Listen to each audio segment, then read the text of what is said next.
जे आपण इथे जमलेलो आहोत ते आपल्या श्री काशी कल्याण ब्राह्मणदेव देवतेचा नारळ बदलणे हा प्रतिवर्षाप्रमाणे कार्यक्रम होतो आणि या कार्यक्रमानिमित्त आपण इथे जमलेलो आहोत। या कार्यक्रमानिमित्त उपस्थित भाविकांचे आम्ही मनपूर्वक कुंभारवाडीतर्फे हार्दिक स्वागत करत आहोत। आज जो हा कार्यक्रम साजरा होत आहे त्याला एक इतिहास आहे। आमचे पूर्वज जे एका पिढीकडून दुसऱ्या पिढीकडे जो विचार आला त्या विचारांप्रमाणे ह्या ज्या ब्राह्मणदेव देवस्थानला साधारणतः 7 ते 8 पिढ्या गेल्या असाव्यात असं मला वाटतं। कारण एक कुंभार म्हणून इथे आला आणि त्यापासून आज आमची साधारणतः 450-500 पर्यंत ही आमच्या वाडीची वस्ती आहे, लोकसंख्या आहे। आणि या लोकसंख्येच्या आधारे जर विचार केला तर किमान 7 ते 8 पिढ्या जाव्यात असं आम्हाला वाटतं। ह्या कार्यक्रमाचं वैशिष्ट्य म्हणजे आज कुंभारवाडीची सर्व ग्रामस्थ, सर्व आमचे कुंभार समाज एकत्र येऊन हा कार्यक्रम साजरा करतात। याला इतिहास यासाठी म्हणावं लागेल की हे देवस्थान आता तुम्ही पाहता हे असं नव्हतं। म्हणजे ह्या पुरातन स्वरूप जर बघितलं तर त्यावेळी ह्या वाडीची सर्व मंडळीने एकत्र येऊन पूर्वजांनी ह्या देवाची स्थापना इथे केली आणि त्याच्यानंतर माणसामध्ये बदल होत असतो त्याचप्रमाणे देवाबद्दल भावना श्रद्धा ही वाढतच असते। ह्या भावनेचं बदल 1500 वर्षापूर्वी जो आपल्याला समोर देवारा दिसतो या देवाऱ्याच्या स्वरूपात आपण समाज बांधवांनी एकत्र येऊन असं ठरवलं की आपण जे पूर्वजांनी जे स्थापित केलं, ज्या पाटावर देव आपल्या बसवला श्री काशी कल्याण ब्राह्मणदेव, त्या ब्राह्मणाला आपण एक वेगळं स्वरूप देऊया आणि त्याचं आसन हे व्यवस्थित करूया याचा असा एक थोडासा विचार करून एक भावना आपल्या प्रकट झाल्यात आणि त्या भावनेतून आपल्याला समोर दिसतोय जो देवारा, हा देवाऱ्याची निर्मिती झाली आणि तेव्हापासून या देवाऱ्यात आमच्या श्री काशी कल्याण ब्राह्मणदेव आम्ही बसवला। त्याच्यानंतर माणसामध्ये वैचारिक, सामाजिक, आर्थिक प्रगती होतच असते, त्याचबरोबर आपल्या विचारात सुद्धा बदल होत असतो आणि या विचारातूनच ही पुरातन वास्तू जी होती त्या वास्तूचं आज नवीन वास्तूमध्ये रूपांतर झालं। तेव्हा आमच्या समाजातील सर्व लोकांचा एक झाला की ही वास्तू आता जर नवीन होते तर या देवस्थानाला सुद्धा स्वरूप तसं आपण देता येईल, जेणेकरून एक वेगळं स्थान आणि छोटंसं देवालय तयार करावं आणि या विचारातून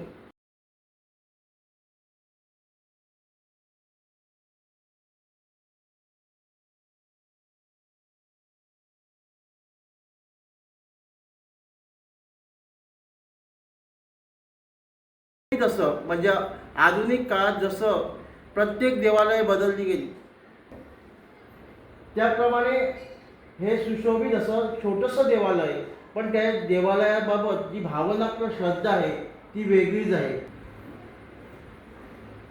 कुंभार हा मातीला आकार कलावंत आहे असं नेहमीच म्हणतात आणि ते आमचे संत शिरोमणी गोरोबा काकांच्या रूपाने पूर्ण अख्ख्या जगाने पाहिलं आणि त्यांचा हा वारस प्रत्येक कलागुणांमध्ये पारंगत आहे हे दाखवताना आम्हाला आनंद होतो की आमच्या या कुंभार समाजाने आज आपल्या कुंभार कलेप्रमाणे दशावतार कलाही पुढे चालू राहावी, ती अजरामर व्हावी आणि या सुप्त हेतूने ती कला पारंगत केली आणि कित्येक वर्षापासून जेव्हा हे आपल्या जिल्ह्यामध्ये दशावतार कुठेही नव्हतं तेव्हापासून आमच्या समाजाने हे कुंभार दशावतार कला सादर करण्याचं म्हणजे सादर केली।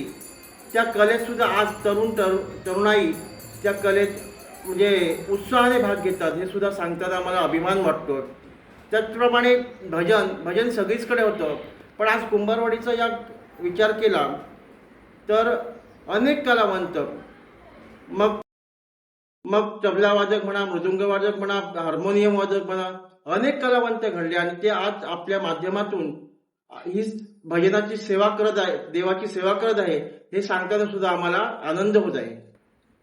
पुन्हा एकदा या सावंतवाडी तालुक्यातील मळेवाड गावात हा श्री काशीकल्याण ब्राह्मण देवतेच्या स्वरूपात आम्ही हे छोटंसं देवालय निर्माण केलं आणि या निमित्त सर्व भाविक जे उपस्थित झाले त्या सर्वांचा मी मनपूर्वक आभारी आहोत. त्याचप्रमाणे त्यांचे स्वागत करतो.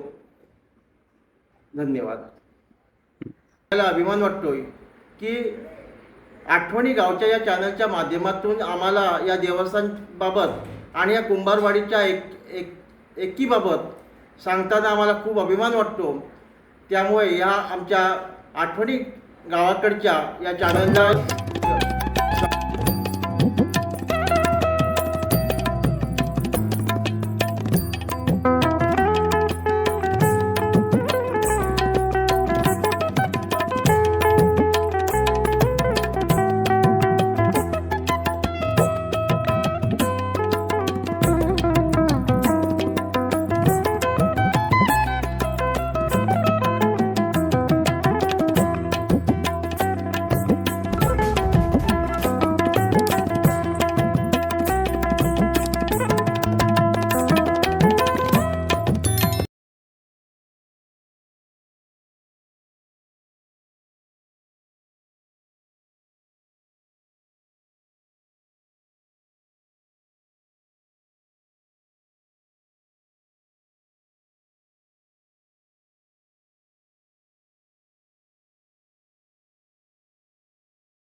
काही काय नाही ना जा दिसत जायचं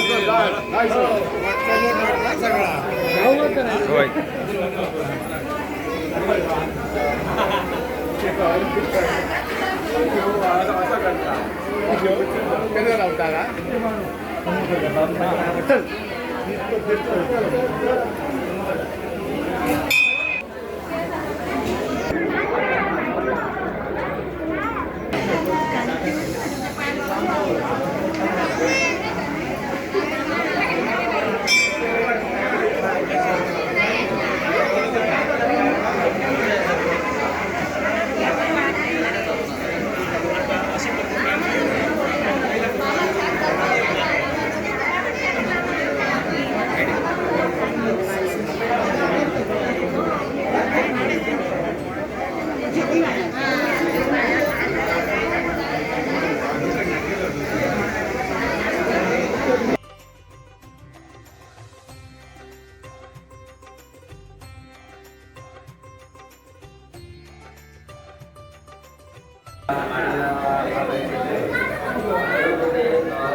शेअर करा, लाईक करा आणि शेअर करा. धन्यवाद.